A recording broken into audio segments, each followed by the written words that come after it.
크롬에서 한글로 매솔릭이라고 검색을 해줍니다. 그러면 제일 위에 맞춤형 AI 수학학습 플랫폼이라고 나오죠. 이걸 한번 클릭해 보도록 하겠습니다. 지금 현재 상태 무료 체험 신청하기도 가능하고요. 저는 이 매솔릭에서 부여받은 아이디가 있기 때문에 로그인을 해보도록 하겠습니다. 제일 먼저 보시면 수업을 먼저 만드셔야 되는데요. 수업은 여기 보시면 제일 위에 수업 등록이라고 되어 있습니다. 수업 등록이라는 것을 클릭을 하면 다양한 이러한 종류들의 수업을 개설을 할 수 있습니다. 간단하게 설명을 드리면 처음에 제일 많이 쓰이는 게 여기 있는 교재 수업입니다. 여기 수업 등록을 클릭하시면 시중에 교재나 교과서로 수업을 하실 수 있는 겁니다. 개통수학이라는 것은 초등학교에서 많이 쓰이는 거고요. 아무래도 비슷한 것들끼리 모인 것들을 엮어서 할 수 있게 되어 있습니다. 그래서 예를 들면 대수면 대수끼리 쭉 이어서 학습할 수 있도록 할 수 있는 겁니다. 그 다음에 자기주도 수업이라는 것은 말 그대로 학생이 스스로 자기가 원하는 단원에 들어가서 수준별로 제가 학생들한테 한번 부여를 해봤는데요. 학생들이 수준별로 제일 처음에 아주 기본적인 개념부터 그다음에 그 개념 적용한 아주 쉬운 문제, 그다음에 뒤에 문제를 풀면서 조금 더 난이도를 올려가면서 문제를 풀 수 있는 그런 형태의 수업이고요. 이 수업 같은 경우에는 그 스스로 학습할 수 있을 정도의 능력이 되는 아이들에게 하시면 좋을 것 같습니다. 일반적인 학생들에게는 이 교재 수업을 통해서 보충 수업 같으면 같이 하는 게 좋을 것 같고요. 이거는 이미 지나간 수업이다. 예를 들어서 나는 고등학교 2학년 수업을 정규교육과정에 가르치고 있는데 내가 가르치는 학생들 중에서 보충 수업 또는 이런 개별 학습을 제가 맡고 있는 학생들 중에서 추가적으로 학생들에게 공부를 시켜보고 싶다. 아니면 혼자 더 잘할 수 있을 것 같다. 그런 아이들에게 부여를 하고 일정 간격을 두고 이제 학습한 결과를 피드백 받고 이렇게 하는 형태로 수업을 하시면 이것도 의미가 있을 것 같습니다. 이거는 학생 스스로 선택까지 해서 단원 선택해서 중간에 갑자기 뛰어넘는 건 안 되고요. 난이도를 뛰어넘는 건 안 되고 처음부터 차근차근 이렇게 밟아갈 수 있도록 되어 있습니다. 그 다음에 다양한 것들이 있는데요. 그 중에서 조금 아이들이 잘 할 수 있는 것들, 그러니까 좀 잘하는 아이들, 어느 정도는 그래도 혼자 공부할 수 있는 능력이 된다. 근데 내가 조금 지금 배우고 있는 그 수학투라든지 이런 것들을 좀 더 깊이 있게 공부를 해보고 싶다. 뭐 아주 깊은 건 아닙니다. 그렇지만 그래도 조금 더 난이도 있게 공부를 하고 싶다라고 하면 전범위 모의고사 요거를 활용하시면 좋습니다. 그래서 이 전범위 모의고사는 한번 선택을 해 놓으시면 그 처음에 선택하실 때 여기 넘어가서 한번 설명을 드릴게요. 여기 사용단원을 처음에 넣을 수가 있어요. 처음에 넣을 수 있는데 이거를 적게 아주 좁은 부분으로 해버리시면 그 범위를 넘어가서는 선택해서 과제를 낼 수가 없거든요. 그래서 처음에 내실 때 전체 단어를 일단은 다 선택해서 할 수 있도록, 물론 여기서 지울 수도 있습니다. 이런 식으로 해서 지울 수도 있는데요. 다 일단 선택해서 이 수업을 개설하시기를 추천을 드리겠습니다. 그래서 조금 그래도 한 중간 정도는 된다, 중상 정도는 된다 우리 학교에서, 그러면 전범위 모의고사를 가지고 공부를 하는 것도 좀 괜찮고요. 아니면 일반적으로는 이 교재 수업을 많이 개설을 하십니다. 그래서 한번 들어가 보면요, 수업 등록하기 들어가 보면 지금은 안타깝게도 지금 그 교과서가 들어와 있지 않습니다. 아마 그 저작권 관련돼서 분쟁이 조금 있어서 지금 잠시 빠져 있다라고 합니다. 그래서 이건 지금 현재도 수업을 하고 있기 때문에 실제로 이거 수업에 적용을 하고 있고, 뭐 학원이라든지 물론 이렇게 약간 두 개를 나눠서 따로 하시고 있다고는 들었는데, 그러니까 학원이나 이런 사교육에서 사용하는 그 기본 플랫폼이랑 그 학교에 제공하는 플랫폼이랑 좀 다르다고 합니다. 그래서 여기 지금 뭐 다른 교과서가 원래 있는데, 교과서가 있습니다. 교과서가 있는데 여기는 지금 없거든요. 이거는 조만간 그 저작권 관련된 문제가 조금 해결되고 나면 금방 들어올 거라고 하고요. 어쨌든 그게 두 개가 서로 다르게 운영되고 있다는 것을 기억해 주시면 좋을 것 같습니다. 그렇게 해서 수업을 개설했습니다. 예를 들어서 제가 이번에 수업을 2022년 학생들 대상으로 보충 수업 때 저는 많이 썼거든요. 그래서 그 보충 수업 때 썼던 겁니다. 수업 보시면 뭐 재밌는 이름이 있죠. 독수리반. 네, 이렇게 해서 들어가 보시면 이렇게 학생별로 이렇게 지금 학습이 어떻게 되고 있다라는 것들을 잘 알 수가 있습니다. 실제로 제 수업은 12월 초순쯤에 그 2차 집필 이전에, 2학기 2차 집필 이전에 끝났기 때문에 이 수업을 되살려 놓은 상태입니다. 그래서 지금 최근의 내용들은 지금 없기 때문에, 최근에 학생들이 학습한 내용은 없기 때문에 이렇게 되어 있는 거고요. 그래서 전반적인 것들은 이렇게 조금 잘 나와 있죠. 그래서 여기서 좀 유용한 기능을 좀 설명을 드리면, 뭐 이렇게 교재를 해서 만들 수도 있고요. 그래서 PDF 다운로드 가능하고, 그 다음에 유형 분석 이런 것들도 이제 어떻게 학생들이 하고 있다, 학습 정도 이런 것들을 이렇게 클릭해서 단원별로 과제를 냈을 때 그 낸 거에 대해서 어떻다라는 것들을 한 번에 알 수가 있습니다. 그래서 자세히 잘 모르면 여기 클릭을 해보시면 이렇게 이 사용법에 대해서도 자세히 나와 있고요. 그 다음에 수업 때 제일 많이 쓰시는 게 이 과제 탭이죠. 그래서 이미 과제가 다 끝났기 때문에 여기 진행 과제에 넣었고요. 그 옆에 지난 과제를 해보면, 클릭해보면 지난 과제에 굉장히 많은 부분이 이렇게 있습니다.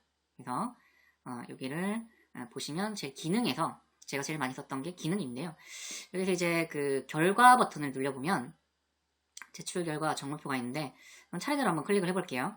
제출 결과를 보시면 여기 보시면 아시겠지만 뭐 과제 제가 냈던 거는 언제 제출했고 점수가 몇 점이다. 오답은 이 제출했다 라고 되어 있고 이 학생도 이렇게 제출했다 라고 되어 있습니다. 그렇죠? 그리고 점수도 나와 있고요. 근데 조금 아쉬운 점은 이 학생들이 이미 과제를 제출해서 그 선생님 탭에서는 그 지난 과제에서 이렇게 바로 들어가서 확인할 수가 있거든요. 지난 예전에 했던 것들도 다 볼 수가 있어요. 9월달 그 이전 것도 다 볼 수가 있는데 아쉽게도 그 학생들 탭에서는 아직까지는 그 지나간 과제를 다시 볼 수 있는 기능이 없다라고 합니다. 그래서 그거는 어떻게 하면 되냐면 조금 전에 보시면 여기 학습 번호가 있었죠. 그래서 학습 번호를 학생들이 알려주면 이 학습 번호를 통해서 찾을 수 있다고 학생들이 얘기를 하더라고요. 네, 그런 부분들은 잘 활용하시면 좋을 것 같고요. 그래서 수업 때 제일 많이 썼던 게 그 태블릿에 이거를 접속해서 띄워놓고 학생들이 어떤 거를 틀렸냐 이런 것들을 바로 그 태블릿에 풀이 과정을 작성해서 아이들하고 수업했던 게 수업 준비하기도 훨씬 그 품이 줄어들고 편했던 것 같습니다. 그래서 결과에 보시면 제출 결과에 가서 여기 학습 번호를 클릭을 하시면 이 학생이 무엇을 맞췄고 무엇을 틀렸는지가 한 번에 다 보이거든요. 지금 저는 이거 제출할 때 이렇게 너무 간격이 좁게 나타나도록 이렇게 했는데요. 처음에 문제를 제출하실 때 여기 그 간격을 넓게 하실 수도 있어요. 여기 보시면 나오지만 마우스를 클릭하면 플러스 마이너스 추가로 여백을 조절할 수 있다. 지금 이미 얘가 제출했기 때문에 이렇게 그냥 하나로 정해져서 나오는 건데요. 실제로 문제 내실 때는 요거를 조금 마우스 클릭해서 여기 빈칸을 좀 더 늘릴 수 있습니다. 그래서 왜 그게 필요하냐면요.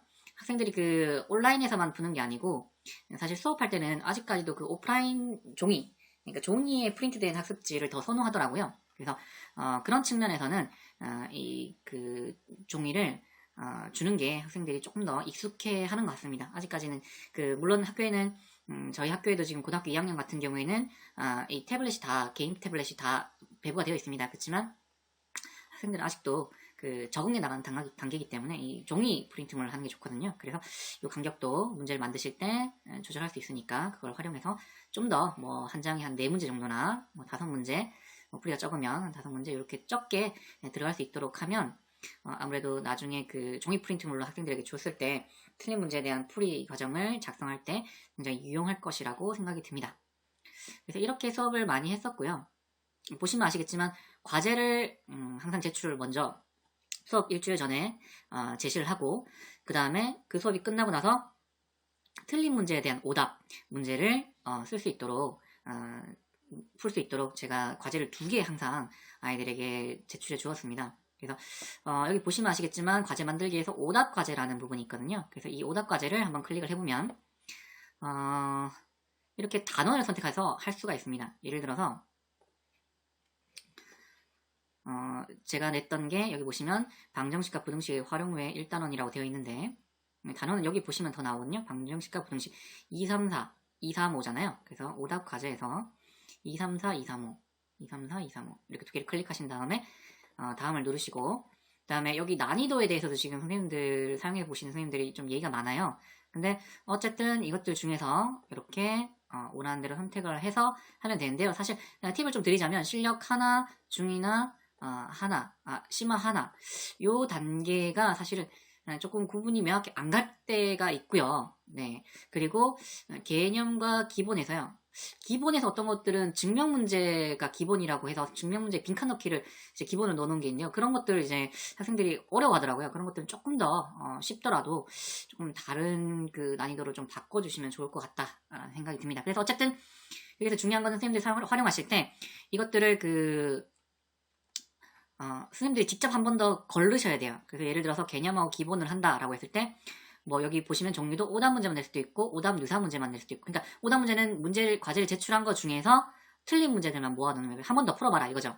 그리고 오답 유사 문제는 오답하고 유사한 유형들을 내는 거고요. 그 다음에 오답 문제 플러스 오답 유사 문제는 말 그대로 오답 문제 다시 풀게 하고 그다음에 오답 유사 문제도 같이 내는 걸로 저는 이걸 많이 했습니다. 왜냐하면 오답 문제 제가 맡은 아이들은 조금 수준이 낮은 아이들이기 때문에 그 오답 문제를 풀어줬으니까 그걸 가지고 이거 풀리네? 그럼 그거 가지고 유사한 이 문제도 풀어볼까? 이렇게 조금 도움이 되고자 비슷한 문제를 풀이하는데 도움이 되고 또 비슷한 문제를 풀면서 좀 자신감을 얻고자 이렇게 한번 해봤고요. 그 다음에 서술형 문항은 여기에서 조금 다루기에는 쉽지는 않은 것 같습니다. 뭐 할 수는 있는데요. 저 같은 경우에는 굳이 사용하지 않았습니다. 뭐 단답형이나 서술형이나 큰 차이는 없기 때문에요.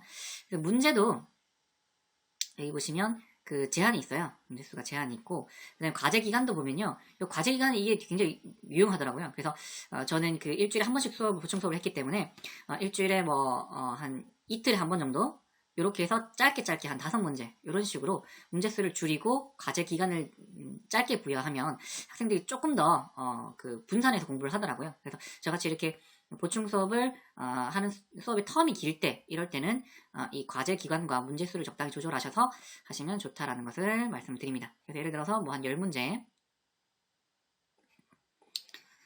해서 내고요. 그 다음에 뭐 요 출제 범위나 그 다음에 수업명 요거는 적당히 선택을 하시면 되고요. 네, 이렇게 들어오면 여기 휴지통 모양이 있잖아요. 그래서 이 휴지통 모양을 이렇게 삭제를 통해서 불필요한 것들을 지울 수가 있습니다. 그래서 이렇게 만드신 다음에 학생들한테 과제를 부여하시면 되는 겁니다. 그래서 마지막에 항상 문제를 만드신 다음에 그거를 한 번 더 확인하고 문제를 불필요한 것들은 좀 삭제를 하고 사용하시면 좋을 것 같습니다. 네, 제 안내는 여기까지 하고요. 전반적인 것에 대해서 제 개인적 의견을 좀 드려보면 이 프로그램은 모든 학생들에게 유용한 프로그램인 것 같진 않고요. 저같이 이렇게 보충 수업, 그러니까 좀 추가적인 수업이 좀 필요하다. 이런 학생들에게 개별적으로 이런 과제를 제시하고 학습에 오도록 하는데 굉장히 선생님들이 노력을 적게 들이면서 학생들의 만족도도 굉장히 높은 그런 프로그램인 것 같습니다. 그래서 혹시 기회가 되신다면 이런 식으로 한번 적용해 보시는 것을 추천드립니다. 감사합니다.